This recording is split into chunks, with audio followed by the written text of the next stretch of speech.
Hi friends, this is Mrutyunjaya, the watercolor artist, and today we are here to discuss about the tools and the brushes that I use, the watercolor papers that I use and the pigments that I use. So I'll be sharing all of them to you, but before that, if you haven't seen my watercolor videos or not subscribed to my channel, please go and see my watercolor videos because there are tons of information to learn from, and you will get to know a lot of things which you might not have known so far. So please go and check the videos out and go and subscribe the channel as well. Thank you. So friends, let's get started. So the basic brush that I am showing you right now is a flat brush which is used for laying the washes. This is a 2-inch brush and this is a 1-inch brush. Okay, so they are very soft, the bristles are very soft, and these are made especially for watercolor. But these are local brushes. The cost of these brushes are very, I think these two brushes together would have costed me around 150 rupees or 130 or 140 rupees. I don't remember, but it is these are very cheap brushes. But the work they do, whatever work they do, that is unparalleled. You cannot do the same work with any round brush or any mop brush. So what is a mop brush? This is a mop brush. So a mop brush is basically a round brush with a point, and it is also used to carry a lot of pigment, lot of medium, and when you apply it on the paper, what happens is you cover a lot of area. However, what you get from a flat brush is very different.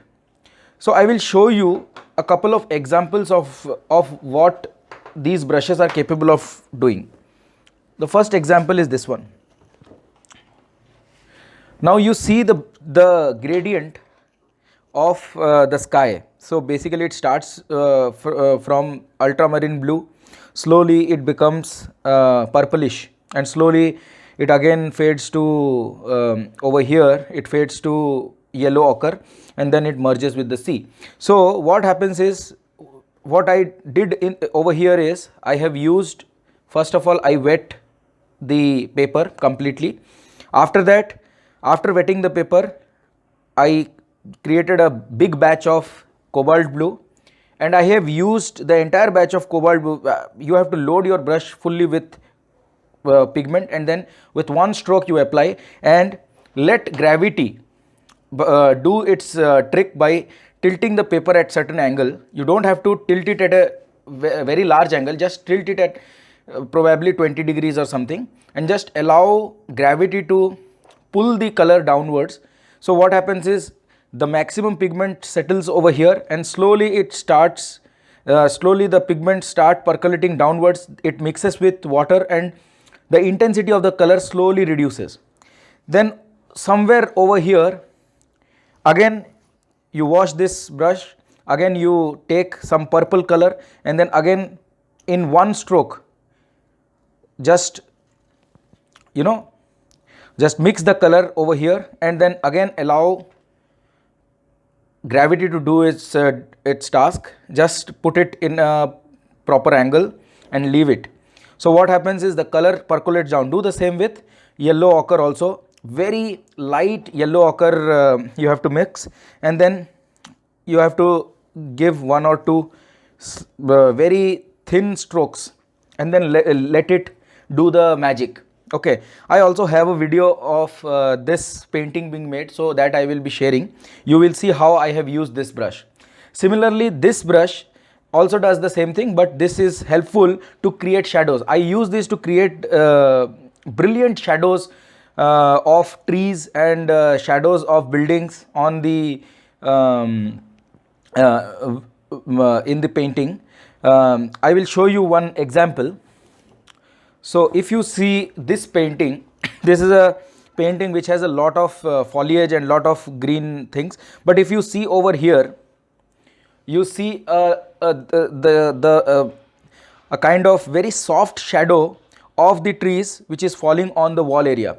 So first and foremost, I use this brush to lay in the entire blue color and then the prominent yellow ochre color which is behind the shadows and everything. So first I have put the yellow ochre color like that. I have taken some orange color and I have given some sort of warmth over here while the color was wet, and then after washing this brush and slightly letting this area dry, I have taken a greyish stone and just to create the shadows, and I have left I have used that grey color over here and allowed the color to disperse and create a very soft shadow kind of thing. So for these hard shadows, hard shadows means the shadows which have a crisp edge, I have for these sort of shadows we have to use a round brush, but for these kind of misty shadows this brush is the best. That is what I use. Okay, I think it is clear right now why we are using these brushes. I will share another example. Here if you see, this particular painting has a sky which is merging with the foreground, because there is a lot of fog and it's a scene of the winter morning. So this is painted more or less in wet and wet. So for this what I have done is I have used this brush, I have wet the paper, made the paper completely wet, and after that again with fully loading this brush with lots of pigment, I have slowly used this color, and I have allowed gravity to take in charge, and then allow the paint to trickle down and come and become somewhat lighter and trickle down. So that is what has been used, and see the beautiful effect it has given. Okay, then what I have done, I have created this this monument structure, whatever is there, that has been created very lightly, and this has been done when the surface was slightly wet. So you get a beautiful misty look over here. So to get the things right, basically it's not about being extra skilled. It's about using whatever skill you have to perfection, or adapting yourself to different styles whenever you are doing a work. So these two brushes are mandatory in almost all my paintings. Now friends, I will talk about the mop brush.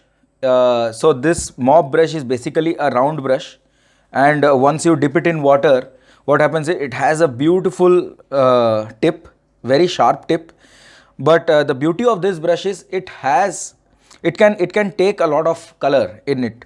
So after you lay the background yellow color, for example, I'm showing you an example of this painting wherein you have a vantage point, and there is a cyclist over here, and there are two cyclists over here, a person walking, and then everything else is merging into the source of sunlight. So sun is somewhere over here and it's casting its rays over here, the shadows are doing the magic. So what we have done first and foremost is, first we have used this brush and we have laid in the yellow color, which is primarily in the entire paper. So after we have done that, we have let it dry, then you see this foliage and the background trees and everything. So this is done using this brush. This is the mop brush. So over here the background architecture and the distant trees and everything, and the foreground the roads and everything. So these all are done using this brush. The best part of this brush is it can load a lot of color. So while you are using you are laying the distant areas, never use a small brush. Okay, let's say you have this much small brush. So what happens when you are doing this, you are trying to you basically have to cover a lot of area. So every time you have to go and collect some and do it. So what happens is it looks very patchy and it will not look good. So for having a very misty effect, you need one color and it should be laid very fast. So for that, this brush will do the trick. So and another example I will show you. So this is another example of a cityscape wherein we are looking at the city at a vantage point. This is basically from Hyderabad. So what happens is you use this brush. You don't. So in this particular painting, I have not put the initial wash. So what I have done, I started laying the color, and then when I came close to this monument, I used yellow ochre and started diluting and started mixing it with other colors, and I have tried to create the architecture and the cityscape slowly, starting from the top till bottom. And when I came close to this place, I used a grayish color to lay the color of the roads. And then after I have done this, I have used slightly thinner brush.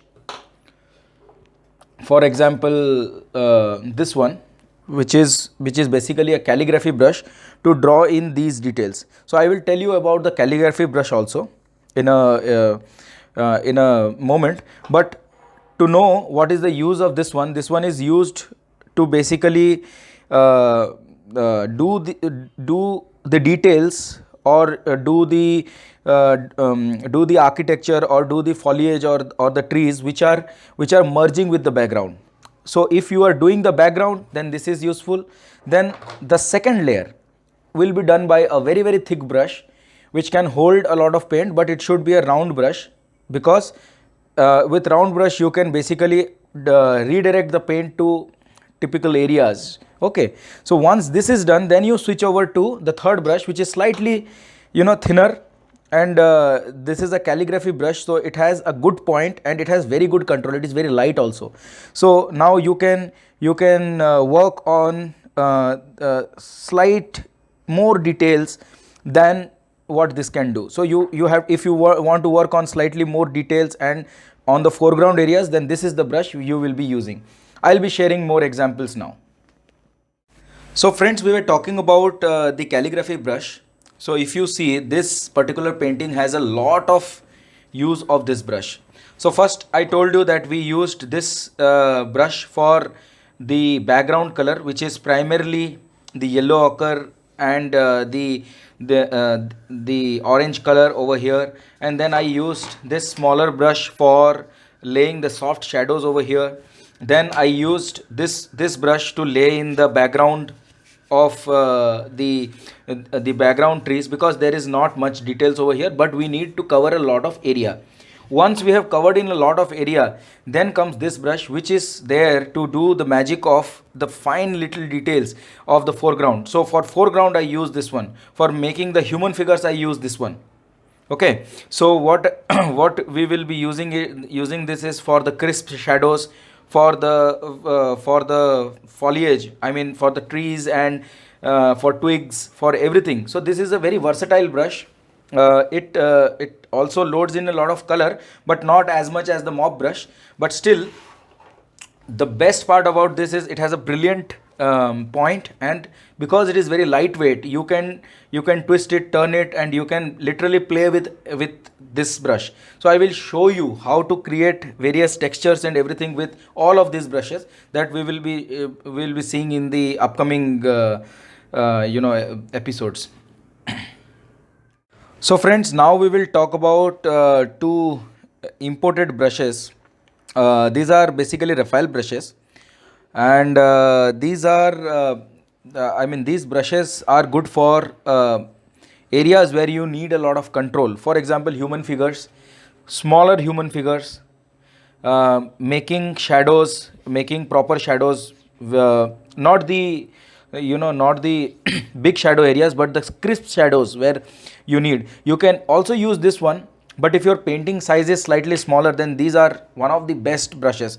So the best part of these brushes are these are very soft, and they have an excellent tip also. They are very lightweight also. So these brushes are not good for painting the twigs and everything.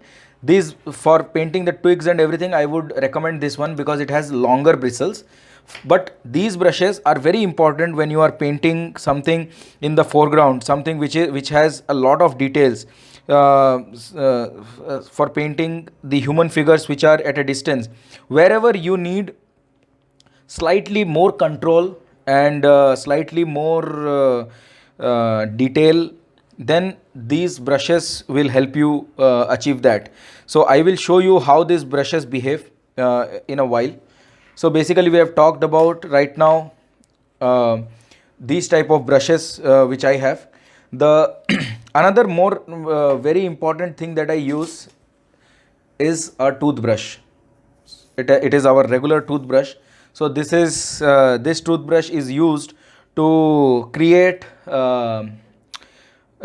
slight dots, and if I bring it slightly closer, you can see over here we have a lot of dots, and I've tried to disintegrate the area, because what happens is if you have a very homogeneous kind of look, then what happens is your eye tries to see a lot of detail. So we are trying to fool the eye to not see over here, but to see the figure over here, because this is more of a focal point. So what we do is we try to disintegrate this area, so that the eye directly sees over this area. So it has some kind of illusion in it, wherein you fool the eye to see only that area which you want the eye to see. So for that, for putting the dots and everything, I use a toothbrush. I dip it in color, and then I spray it like this. See, so if you do like that, you will get droplets. So if the color is very concentrated and less water is there, then the drops will be very fine. If the water content is more, then the colors will be the dots will be slightly bigger. So this fan brush is basically used, I mean, there are multiple use of this brush, but what I use it is for making these soft skies. So what happens is, if I use this brush for example, then what happens if I touch this surface with pigment, then here it will be very dark. So what this guy does is, when you dip it in water and then put it, automatically it will be applied in certain areas, and such certain areas it will leave. For example, you see here, over here and over here, color has not gone. So when you learn how to use this fan brush, this is excellent tool to make very soft clouds in sky. We will see how this will help us in making clouds in sky. And so this is one brush I have kept. I don't have many fan brushes. I have only one fan brush which I use. Then I have a Taklon brush also. This one is called a Taklon brush. So over here, if you see, most of them are not natural hair brushes. These are all artificial hair brushes. However, this calligraphy brush is, I think it is made up of goat hair. So apart from this, this is called Taklon, also artificial hair. So I use these brushes sometimes to lay in the trees and the background trees sometimes, where the paper size is smaller, then I use this one. Otherwise I use this brush for laying the distant trees. If the size is smaller, I use this one, or I use sometimes this one also. Based on what kind of tree we are making, I choose the brush. So basically we have discussed about almost all the brushes. Now for the final thing, which is called a rigger brush. A rigger brush is a brush which has a long bristle and is very thin. So if let me dip it in water and show you. So when I dip it in water, it becomes so thin, and so this brush is used for making the twigs and the branches, and to lay in the fine details. For example, the wires of the lamppost, the electrical wires in the lamppost, or to just drop in a bit of highlight on the human figures. For example, over here, if you see, let me bring it closer so that you can have a look. Over here you see these highlights. Okay, over here you can see the highlights, right? So these are done using this brush. So the rigger brush is very important, and you see these road lines which are done, the highlight on top of the car. So all these are done using this brush. This is different from a zero number or a very small brush. The only reason is because the other thin brushes are have very small brushes, but this one has a long bristle. The long bristle actually allows you to make this brush dance. So that also we will see how to let your brush dance. So there are two more devices that I use. So this is the knife which is used for mixing oil paint. So why I use is, after doing a painting, I just scrape certain things. If I need to scrape something, then I use it. This is a credit card, again used for scraping, or adding a line or something on the paper. So we will see how to use all of these things. The last thing that I use is an automotive.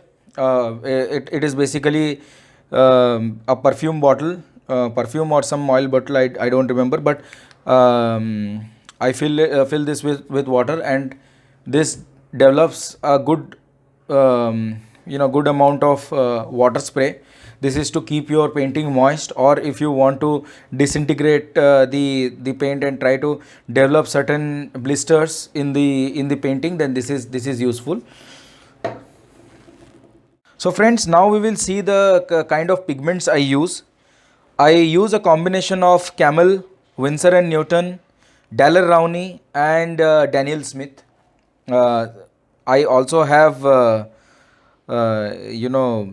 other brands also. So first and foremost, I use this lemon yellow color sometimes. This is for basically for the green areas, the greenery, the underground color for the green. Then the gamboge hue is used for laying very soft bright sunlight, sunlight area. The Naples yellow and the yellow ochre is also for mostly for the dust and dirt, and also sometimes it is used for the sky portion and to set the mood or warmth of the paper. Then we have ecofine colors. These are Sennelier colors, and so this is a golden yellow ochre. So this also sometimes I use. The predominantly I use a lot of orange color for adding warmth to the painting, or if you are doing a sunset or sunrise, then orange will definitely be used in most of the cases. Then this is vermilion hue, which is the red color. It is used a lot because it is mixed with blue to create a kind of gray color. Then we have the light red, which is the brown color, which I use. I don't use burnt sienna, rather I use light red. Now we have the sepia color from Winsor and Newton, and the raw umber. This is raw umber, this is sepia color from Winsor and Newton. The blue color that I am using nowadays are the Daler and Rowney ultramarine blue dark and cerulean hue dark. So these two are brilliant colors, trust me. None of the Sennelier or Winsor and Newton will do justice. These are very good pigments I've been using, and they leave a kind of texture marks also, which is brilliant. So I would recommend everybody to use these two colors from Daler Rowney. The other colors of Daler Rowney are also good, but these two are very nice. Then the cobalt blue, which is a very basic blue. This is used to mix with red or orange color to come out with various grey and brownish tones and purplish tones. Then this is a turquoise color, which is very difficult to mix basically. So I have used this turquoise color. You can get the turquoise color by mixing cerulean hue with the lime green also, but this color is very beautiful and ready to use, so I use it sometimes for for a blue for a blue water, or for a blue sky or something. This is turquoise green. This is slightly different from this turquoise, because this is turquoise blue, this is turquoise green, so this has more of green pigment. This is used mostly in the water effects, to have some depth in water. Then in when we see the green areas, I use this leaf green or lime green. So this is used basically to show areas where sunlight is falling. So I use lemon yellow, and then along with we use leaf green, so it gives a very nice fresh leaf kind of feel to it. But the best green color that I use is, I would like to show it to you. So this is the gold green color, green gold, from Daniel Smith. This one tube is very costly. It is somewhere close to 2000 rupees for a tube, which I have been using for the last 2 years, and it is so intense and so beautiful. I will show you one example of this color. So just spare with me 2 minutes. So over here in this painting, you see so many different kind of green. So this green is the Daniel Smith green, and this Daniel Smith green is a green which is neither very green, neither very yellow, neither very so it is a warm green. And I can only show you how beautiful it is. I cannot express it in words. So so if you are planning to paint trees and foliage, I would recommend you to have this kind of this pigment. And any other brand doesn't do justice, I think so, because I have used other brands as well. So this is a must. If not also, then it's okay, because we can mix various colors. But the only good thing about this color is this is very intense. When I say it is very intense, it has a lot of contrast, so it brings your painting to life. Then we have sap green, which is a primary green color. Then I have phthalo green from Winsor and Newton. This is again used for sometimes in conjunction with turquoise for the water effects. This is undersea green. This is a very very dark green. Basically, if you mix sap green with purple, you will end up with undersea green. But I have kept this because this leaves a good kind of texture or granules. Then I use this purple color called mauve. So I also use violet color, but mauve is more preferred. Then for the darker areas, and I seldom use it, but still to mix it with other colors and to just give it a sort of darkness, I use lamp black sometimes, and I also have Payne's grey with me. So these are the primary paints that I use. But if you tell me which are my most primary colors out of all these, then I would choose Gamboge hue, I would choose Naples yellow, I would choose orange, vermilion, I would choose sepia, these two blue, this green, this one. So I think if you give me this much, and I will also have sap green with me. So if you give me this much, I can paint anything in this world. So rest everything basically can be managed by mixing the colors. If you have spent a lot of time, you will understand how to mix the colors. So if otherwise, these are the colors which are very very important for us to do the painting. So for example, if I if I have this color, if I mix this color with this color, then I will come out with a brown. Okay, so if I use sepia and I mix it with this color, then I come out with a very very dark color which is very close to that of black. If I use green color with red color, or for that matter with orange, then again I get a gray color. If I mix this color and gamboge hue along with blue, then I will get a good green color. If I mix this color with let's say this color sepia, then we will get raw umber color. So more or less everything you can do with this much, but extras whatever we have here, they come handy, because if you have limited time, then they come handy, and it has its own purpose and ease of use also. So I think you understood the kind of pigments we need. Thank you.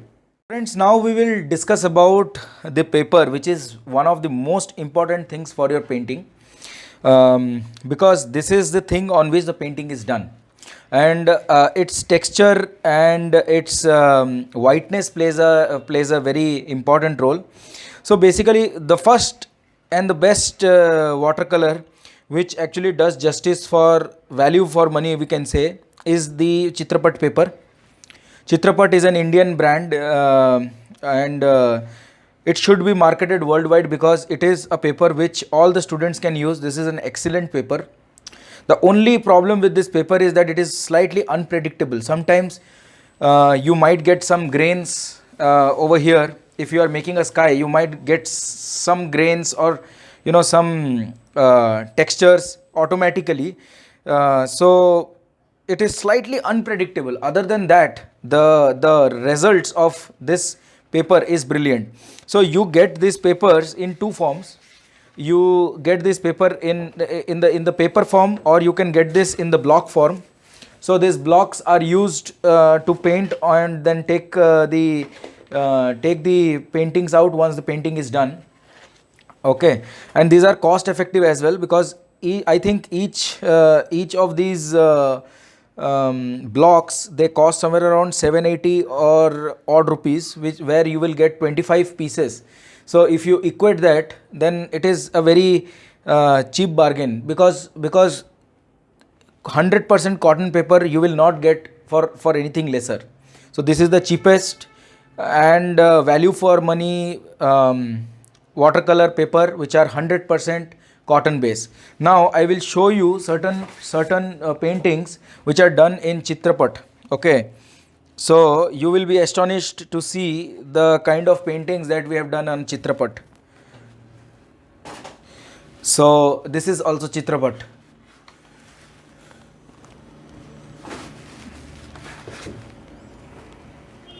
See the light, the reflection, everything. So this is a brilliant paper. So just that, sometimes it is unpredictable. So the consistency. So if this organization, if they can just maintain the consistency and standard of the paper, then I think this is one of the best papers in the world to do watercolor. So just that they have to be consistent and make sure that the quality that they are giving is first class all the time in all the papers. Now see, people will argue that Arches is best, or this and that paper is best. This is a really good paper, because it is giving you value for money. Not always you would have to, if you are a beginner and you are learning, then this is the paper that you should use. So see. So friends, now we will talk about cellulose based paper. So cellulose base is basically wood pulp based paper. So it is no more now cotton paper. So if you see here also, we get good brands like we get Fabriano brand, Canson brand, then we get Brustro brand. So there are three brands. This Brustro paper has 25% cotton, but believe me, there is no difference between this paper and a 100% cellulose paper from a good brand. So you can use this Canson Montvel, or you can go for Fabriano, this one, or you can go for Brustro's 25% cotton paper. Everything is almost the same. I will show you a couple of examples of the paintings. See, this one is done on the Montvel paper of Canson. This one is also done on the Montvel paper of Canson. Again, Montvel paper of Canson, this one. Okay, this one is done on the brushstroke paper. uh, as you can see, the look and feel and the effect is more or less the same. The Fabriano paper block that you are seeing over here has 100 papers, and it's very cheap also. So if you see this one, then these are the paintings that we have done. It's a very nice paper, and you can basically do magic with these papers also. So Chitrapat is a 100% cotton paper, whereas these are cellulose based papers. But because these are from very big brands, the consistency of these cellulose papers is brilliant. So if you are expecting a particular result from these papers, then they will always deliver you the same type of results. Friends, now we will talk about the good quality or premium quality cotton papers, which are used by almost all the best watercolor artists in the world. And these are brushstroke. This is, as you can say, 100% cotton, cold pressed. Then we have Fabriano paper. So these papers come in sheets and we have to cut them. And then we have the Arches paper, which comes in pre-cut sheets. So Arches, as you know, is one of the most premium. It is one of the costliest paper that you will find for watercolors. It is the most premium watercolor paper and is trusted by almost all the watercolor artists in the world. Nobody will say that Arches is a bad paper, because it delivers and it has the same consistency for all the papers. So if you get one result over here, the same you will get the similar result in the other paper as well. Fabriano paper is one of my favorites because it is again slightly cheaper than Arches, but does the same duty as what Arches does. So Fabriano paper is one of the oldest paper in the world, and it does its duty perfectly fine. One of the best papers of today's world is the brushstroke paper. These papers, I'm not sure, but I think these are Fabriano papers itself, because the way it behaves is same as that of the Fabriano paper. So these papers are also brilliant. So I will show you couple of examples of the brushstroke paper, the Fabriano paper and the Arches paper, and you will see what results we get out of it. So friends, now we are seeing the paintings done on the brushstroke 100% cotton paper. As I told you, it is one of the best papers you will find for painting.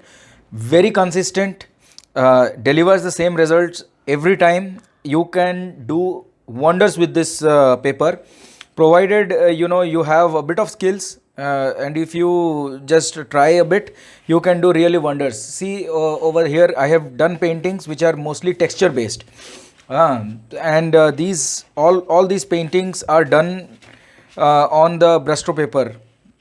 These brilliant textures, everything, because you can demand more from this paper, and the paper will deliver it to you. So it's not that other papers will not deliver you the same thing, but after the pigment dries, the way it looks on a 100% cotton paper, it will never look on a cellulose based paper. So that is very important. Now we will see some paintings that I have done on the Arches paper. This is done on the Arches paper, which is valued greatly by all the big artists in the world. So it never disappoints you, and the look and feel and the final result which you get out of this paper is extraordinary. The richness of color and the depth of colors and the kind of textures you can create, the kind of shadows you can create on Arches and Fabriano papers, you can never get it on a Chitrapat paper. So Chitrapat, I will say, is a very good cotton paper. It can be used for semi-skilled, low skill to semi-skill level of work. But if you are trying to do professional artwork, if you want to sell your paintings and create and send your paintings for international awards and competition, then if you choose Arches or Fabriano paper as the medium, the results which you would get are brilliant. Okay. Now this painting is done on a Fabriano paper. Earlier we were seeing the Arches paper. This is done on a Fabriano paper. See the different level of work that I could do with this paper. See over here the brilliant contrast that I get from this paper. See over here. See the richness of color. So you are getting me. So it is so what you can do with your painting depends on the type of materials you use, the amount of skills you have, and obviously how much experimentation you have done in your life. So it's a amalgamation of all the three. So friends, today we have seen about the various mediums and the various tints that we use, the various kind of papers, the various brushes that I use, and these are probably the similar kind of things which other artists in the world also use. Some may be using certain other brands or expensive things, but whatever I have shown you are the most economical stuff that you would get for a artist material. So the brushes that I use are not very expensive brushes. The papers are slightly expensive if you want to go for some award ceremonies, or if you want to contest some competitions, then you should always invest in a good quality paper like the Arches or the Fabriano paper. But when you are doing experiments, when you are practicing, when you are making for your learning purpose, or if you are making less expensive commission work, then you can use the other papers that I have shown you, which are the cellulose based papers.